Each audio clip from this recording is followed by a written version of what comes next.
अस्सलाम वालेकुम नाज़रीन, लीडर टीवी प्रोग्राम कलमकार सां गॾु तव्हांजो मेज़बान मसरूर पीरज़ादो हिन दफ़े वरी नए महिमान सां गॾु तव्हांजे साम्हूं।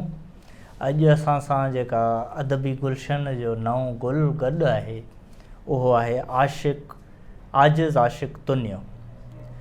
आशिक़, तव्हांजी तमामु घणी महिरबानी। तव्हां आशिक़ बि आहियो, आजिज़ बि आहियो, ऐं आशिक़ खे हुजण बि आजिज़ ई घुरिजे। महिरबानी, तव्हां असांखे वक़्तु ॾिनो। तव्हांजा हींअर ताईं जेके मूं वटि किताब पहुता आहिनि उहे 2 शाइरी जा मजमूआ आहिनि। हिकिड़ो आहे एहसास ख़तमु थी वियो, ॿियो आहे झोंको हवा जो आहियां। ही ॿई आहिनि या टियों बि आहे? न सर, टियों अञा अचण वारो। हलो ठीकु आहे। शुरूआति इहा फॉर्मली असां कंदासीं। तव्हां पंहिंजे हिन शाइरीअ जे सफ़र जो आगाज़ कॾहिं ऐं किथां कयो? सर, तक़रीबन मां 8हों पढ़ंदो हुयो त तॾहिं पहिरियों दफ़ो मां कंहिं बुक स्टॉल ते बि किताब पियो ॾिसां त फस्ट टाइम जॾहिं मां किताब परचेज़ कयो त मां उस्ताद बुखारी किताब ओतूं जोतूं परचेज़ कयो। ओतूं जोतूं 8हें दर्जे में? 8हें दर्जे, तमामु नंढी उमिरि।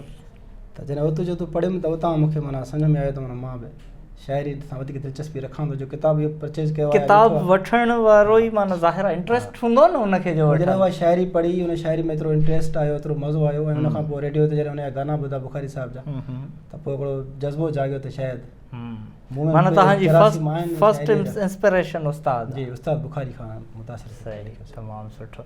ऐं ही मुंहिंजे ख़्याल में तव्हांजे यूनिवर्सिटी लाइफ में आयो हूंदो? बिल्कुलु, यूनिवर्सिटी जे 2005 में क्वालिफाई कयो। 2006 में मुंहिंजो पहिरियों किताब कमल पब्लिकेशन कंबर खां पब्लिश थियो हुयो। मुंहिंजे ख़्याल में कमल पब्लिकेशन खे हिकिड़ो इहो बि क्रेडिट वञे थो त उन्हनि काफ़ी शाइरनि जो पहिरियों किताब उन्हनि वटां छपियो। मुंहिंजो पाण उतां छपियल, मुंहिंजो जावेद शबीर हुयो, तव्हांजो काफ़ी दोस्तनि जा पहिरियां किताब जेके आहिनि उहे कमल वटां छपिया आहिनि। अच्छा, तव्हांजो घणो करे ग़ज़ल ऐं नज़्म ते घणो रुझान रहियो आहे? ऐं ज़ाहिर आहे माण्हू उस्ताद मां मुतासिर थी शाइरीअ में ईंदो त उहो ज़ाहिर आहे अहिड़ियूं लिरिकल सिन्फ़ूं ई खणंदो, नसरी नज़्म त न लिखंदो उस्ताद मां मुतासिर थी माण्हू। ग़ज़ल में जेको आहे सो तव्हांजो वरी हिकिड़ो ॿियो पासो, जीअं उस्ताद जी बि हिकिड़ी शाइरीअ जो हिकिड़ो ख़ासो इहो आहे त उहा राग सां रिलेटेड शाइरी रही। बिल्कुलु, उनखे माना उस्ताद ॻारायो घणो, ऐं ॻाइण वारी शइ वधीक पॉपुलर बि थिए थी। असांजो शायदि लिखियलु किताब घणा माण्हू न पढ़नि पर ॻायल कलाम घणनि माण्हुनि ताईं ॿुधनि था। त तव्हां बि इन मरहले में काफ़ी अॻिते आहियो। असल में बुखारी साहिब खां मां जॾहिं मुतासिर थी करे शाइरी जा क़दम वधायो त मुंहिंजो जेकॾहिं पहिरियों जेकॾहिं स्टार्ट हुयो त उहो ईअं ई हुयो त माना पंहिंजी शाइरी खे पाण गुनगुनायां, झुंगाए पाण। हा, छो त जॾहिं हिकिड़ो शाइर जॾहिं पाण जॾहिं ॿुधाइणु चाहे उनखे आवाज़ु ॾिए त उन में वधीक दर्द हूंदो आहे। तमामु सुठो। त पोइ उन कोशिशि में हूंदो हुउसि त जीअं बुखारी साहिबु ईअं ई पंहिंजूं खोड़ सारी तख़लीक़ूं पाण कंपोज़ कयूं ऐं जेके तमामु घणे पंहिंजे दौर में शोहरत माणी। त अहिड़े हिसाब सां ई मां कोशिशि कई आहे त माना छो त मां उनखे ई फॉलो कयो आहे, बुखारी साहिब फॉलो हींअर ताईं।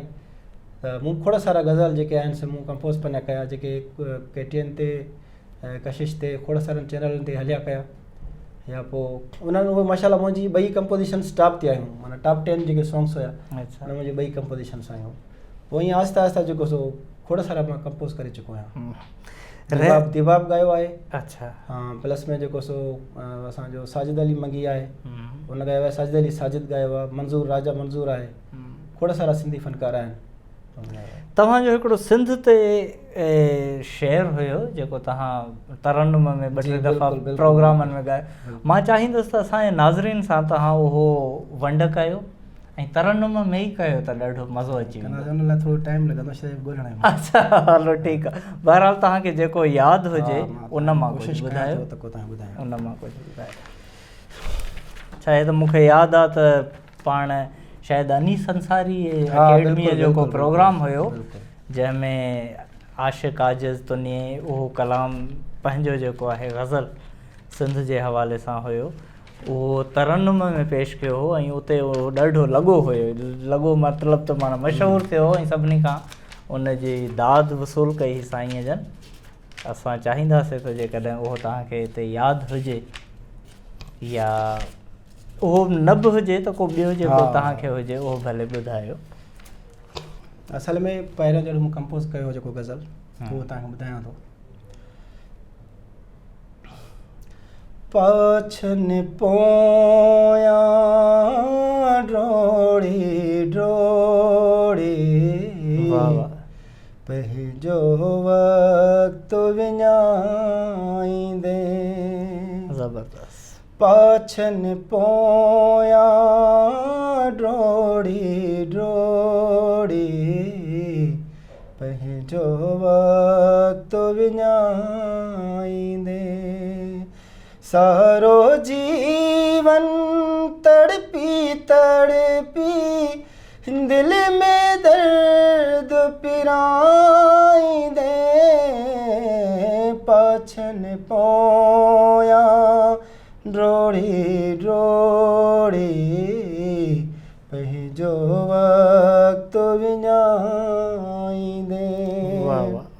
कहिड़ी आहे मंज़िल तुंहिंजी काथे तोखे वञिणो आहे।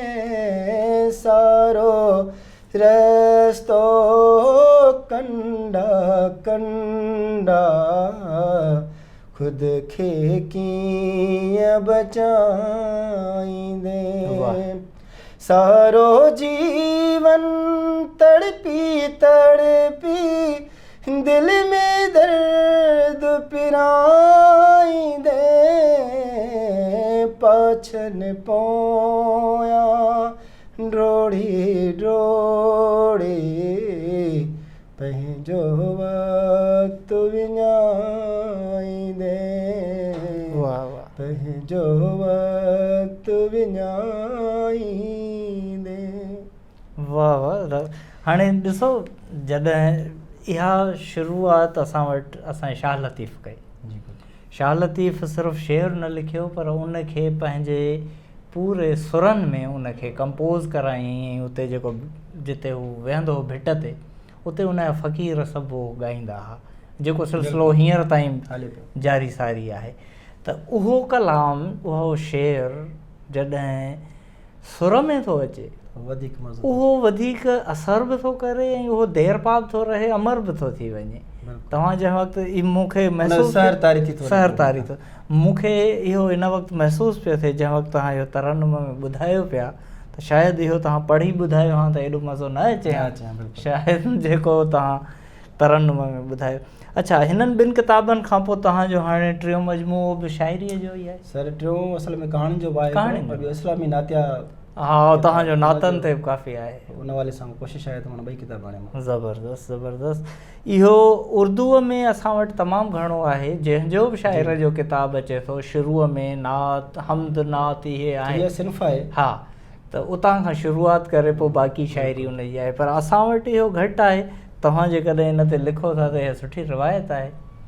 उन मां को जेकॾहिं तव्हांखे यादि हुजे का अहिड़ी शइ जेका तव्हां ॿुधाए सघो। हिकिड़ो नात हिकिड़ी मूं ठाही हुई, कंपोज़ कई हुई, उहा तव्हांखे ॿुधाईंदुमि। ऐं 12 रबीउल अव्वल जे हवाले सां महीनो पोइ पियो हले। अच्छा।